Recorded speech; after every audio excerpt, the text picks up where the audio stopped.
Boa noite, Paulo Moura, cientista político, 7 de abril de 2023. Feliz Páscoa a todos, sexta-feira da paixão. Quero desejar bons momentos no convívio dos familiares para aqueles que seguem o canal nesse final de semana de Páscoa. Mas infelizmente hoje eu sou obrigado a tratar desse episódio triste acontecido em Blumenau, um indivíduo, um sociopata que atentou contra a vida de crianças, um acontecimento que tem se tornado extremamente comum na nossa sociedade nos dias atuais e que até pouco tempo atrás acontecia preponderantemente, talvez até unicamente nos Estados Unidos da América. Normalmente eu não trataria de um assunto como esse aqui no canal, mas devido à repercussão e às implicações sociais e políticas do acontecimento, sim, a esquerda está tentando utilizar este acontecimento contra a direita, considero isso um absurdo, vou comentar isso também, mas o meu objetivo aqui é dar a minha contribuição para aquilo que eu acho que deveria ser a forma de tratar esse tipo de acontecimento pelas autoridades, especialmente pela mídia. É sobre isso que eu vou falar no vídeo de hoje.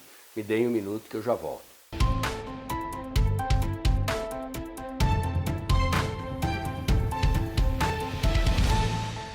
Pessoal, antes de entrar no assunto, como sempre, dois recadinhos. Primeiro, na próxima terça-feira, dia 11, às 20 horas, o meu convidado para uma live aqui no canal é o advogado e empresário Paulo Ebel. Ele foi secretário de Desburocratização e Governo Digital do governo do presidente Bolsonaro, fez parte da equipe do ministro Paulo Guedes, atua hoje na área da questão do saneamento e escreveu um artigo muito interessante no jornal Gazeta do Povo sobre a questão do marco do saneamento, da extinção praticamente, do marco do saneamento patrocinada pelo governo Lula. Vamos falar sobre isso então, terça-feira, dia 11, às 20 horas, uma live aberta a todos os seguidores do canal, vocês todos são convidados a acompanhar. Quero agradecer também a todos que têm doado pelo Pix do canal. O início do mês aí foi marcado dia 2 pelo meu aniversário, várias pessoas fizeram alguns Pix mais gordinhos devido ao meu aniversário. Dia 1º de maio é aniversário do canal, mês de comemorações aqui abril. Estou na batalha aqui para manter o canal, estamos operando desde o início do ano no vermelho, com despesas maiores que receitas. Se você puder dar o seu Pix aí, eu agradeço. Muito bem, gente, como eu dizia, esse acontecimento de Blumenau é um acontecimento triste. Infelizmente está sendo politizado pela esquerda. Foi descoberto aí um documento de um dos grupos de transição que antecedeu a posse do Lula na presidência da República, no qual, dada a constatação de que fatos como esse, infelizmente, iriam se repetir como estão se repetindo, havia ali um plano de associar a direita ao comportamento antissocial desses indivíduos que invadem escolas, universidades e atentam contra a vida de pessoas. Acho um absurdo e acho extremamente condenável a politização de um acontecimento desse, e o comportamento desses indivíduos não tem nada a ver com o comportamento de esquerda ou de direita. Até poucos anos atrás, como eu disse na chamada, esse tipo de acontecimento era típico da sociedade norte-americana.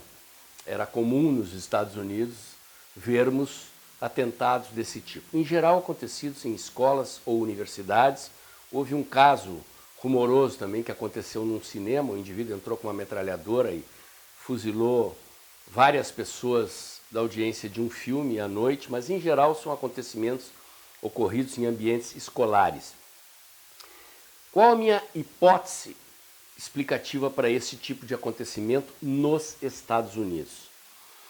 A hipótese está relacionada ao fato de que a sociedade norte-americana é uma sociedade extremamente competitiva, um alto grau de exigência sobre o desempenho individual das pessoas no esporte, no trabalho, enfim, em todas as esferas da vida social. Não há aqui nenhuma crítica em relação a isso. Eu acho que talvez isso explique em boa parte o fato de que os Estados Unidos se projetaram no mundo como uma das potências mais poderosas que já se viu ao longo da história da humanidade. Mas o fato é que este tipo de pressão pelo alto desempenho provoca um comportamento em indivíduos que não conseguem atingir este alto desempenho. Os americanos têm inclusive expressões para caracterizar esse grau de exigência: winner and loser, vencedor e perdedor. Então, indivíduos que não conseguem atingir esse alto grau de desempenho na vida em geral, nos negócios, no esporte, na vida profissional, são tratados como perdedores. Muitas vezes são objetos de bullying, de perseguição. Sabemos também que a sociedade americana é uma sociedade socialmente segregada, e eu acredito que o que explica o comportamento antissocial de indivíduos que partem para esse tipo de atentado contra a vida nas universidades e nas escolas tem a ver com um tipo de psicopatia, com um tipo de tentativa de se vingar daqueles que perseguem, criticam, praticam bullying contra os indivíduos que não conseguem alcançar alto desempenho na vida social. A sociedade americana é uma das sociedades mais mediatizadas e o indivíduo que parte para esse tipo de atitude, para tentar em massa contra a vida de estudantes, professores, enfim, como eu disse, em geral isso acontece em ambientes escolares, e é nos ambientes escolares, na primeira infância, na adolescência, que acontece esse tipo de, digamos assim, de coerção social contra os indivíduos que não se adequam a essa exigência de desempenho, é que, como consequência, ao praticar um atentado contra uma enorme quantidade de vidas humanas nesses ambientes, o indivíduo finalmente consegue produzir um ato de alto desempenho, nesse caso de alto desempenho midiático. Ele está movido por um sentimento de vingança e por um sentimento de se projetar publicamente em função do seu ato de vingança contra aqueles que ele julga que o perseguiam.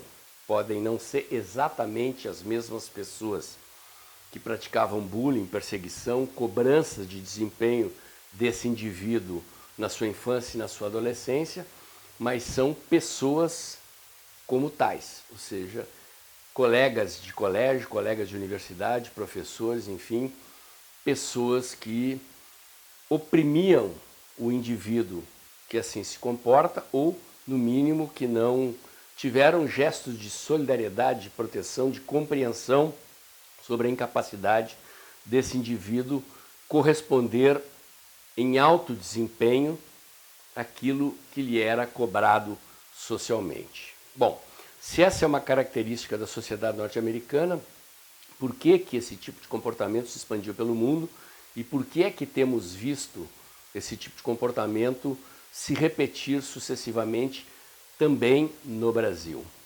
Bom, este tipo de coerção social, digamos, praticada contra indivíduos por não terem bom desempenho, o bullying, como nós conhecemos, é um termo inclusive que vem do inglês, existe no mundo inteiro, é típico dos ambientes sociais. O ser humano é um ser social que quer se sentir aceito, integrado socialmente. Nós rejeitamos, tememos a exclusão social.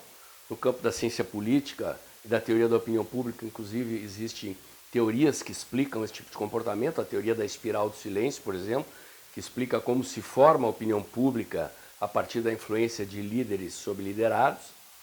E o indivíduo que parte com uma atitude desesperada dessas é certamente, na maioria dos casos, composta de indivíduos que foram vítimas de algum tipo de bullying na infância ou na adolescência. Não é o caso desse indivíduo de Blumenau, pelo menos pelo que eu pude ver pela imprensa, mas ele tem uma característica parecida com todos os outros que cometem atentados contra a vida, atentados coletivos contra a vida, como esse que ocorreu em Blumenau. Ele quer projeção pública, ele quer ser conhecido, ele se sente recompensado ao virar notícia sobre aquilo que ele fez. E aí chegamos ao ponto onde eu quero chegar. Nós vivemos uma sociedade hipermediatizada. Os Estados Unidos, como eu disse, talvez tenham sido as sociedades que têm essa característica de modo mais avançado, primeiramente desenvolvido. É a pátria do marketing, a pátria da publicidade. E, coincidentemente ou não, né, é onde acontecem originalmente esses fatos, esse tipo de comportamento antissocial de indivíduos que atentam coletivamente contra a vida em busca de projeção midiática. E o que a mídia dá para esses indivíduos quando eles cometem esse tipo de atentado? Visibilidade midiática. Então, do meu ponto de vista, a mídia é cúmplice desses acontecimentos.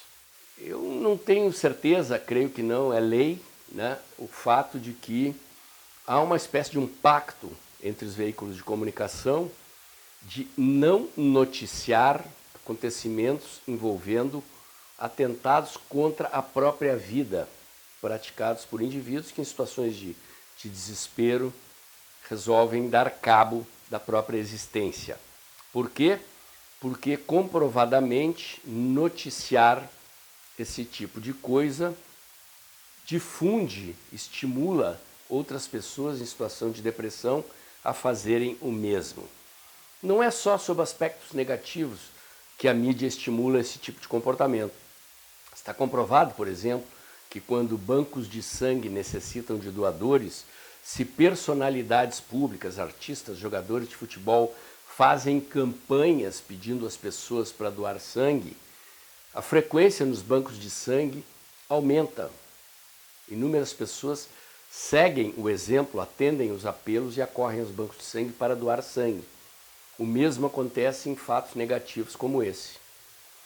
Se especialmente sociopatas com esse tipo de conduta estão buscando projeção social, o que as autoridades e o que os meios de comunicação têm que fazer para impedir a proliferação desses acontecimentos é não dar publicidade, é não divulgar o que está acontecendo. E se a mídia, na ânsia de ganhar audiência, não consegue conter a sua própria sociopatia, cabe às autoridades, atenção, senhores deputados conservadores, criar leis, criar regras que proíbam a mídia de noticiar esses acontecimentos, de recompensar estes criminosos com aquilo que é exatamente o que eles buscam ao praticarem atentados bárbaros como esse de Blumenau. A visibilidade, a publicidade. O meu comentário de hoje era esse. Se você gostou, curte, comenta e compartilha. Bota o dedãozinho lá, aperta o sininho para o YouTube avisar você quando tem vídeo novo no canal. Inscreva-se aqui no meu canal, inscreva-se também nos meus canais alternativos, nas outras mídias sociais. Acompanhe meus comentários diários no canal Tempo e Dinheiro, jornalista João Batista Olive, de segunda a sexta-feira, um pouco antes das 2 da tarde. Lembre-se que abril está começando, o vídeo está terminando logo depois da vinheta. Pinga seu Pix mensal aí, ajuda o canal a crescer, ajuda o canal a se manter. Estamos operando no vermelho desde janeiro, depois das eleições, dos episódios do 8 de janeiro. A direita deu uma desanimada nas redes sociais. Estou na batalha aqui para manter o canal e é o seu Pix mensal que garante o trabalho que eu já faço aqui há quase 3 anos, entregando a você informação e análise independente, comprometida com a defesa de ideias liberais, de valores conservadores, de um Brasil livre, próspero, verde e amarelo, em ordem e progresso. Agradeço também se você puder continuar chamando seus amigos, colegas e parentes para seguir o canal, levando mais longe os conteúdos que eu entrego aqui. Amanhã tem mais. Olá, amigos e seguidores do canal Dextra. Ultrapassamos a marca de 100 mil seguidores no final de 2022 e agora estamos implementando novidades. A última novidade é a criação do clube de membros do canal. Por apenas R$ 4,99 por mês, você terá acesso a conteúdos exclusivos, 4 lives mensais, com direito a perguntas e respostas para aprofundar e esclarecer aquilo que você gostaria de entender melhor no cenário político brasileiro e internacional. Um detalhe, o botão Seja Membro não aparece para quem tem iPhone. Então, se você tem um telefone da Apple, entre no site através do seu navegador no computador e clique no botão Seja Membro. Aos usuários de outros sistemas operacionais, o botão Seja Membro aparece normalmente. Conto com vocês, apareçam lá no Clube de Membros do canal Dextra.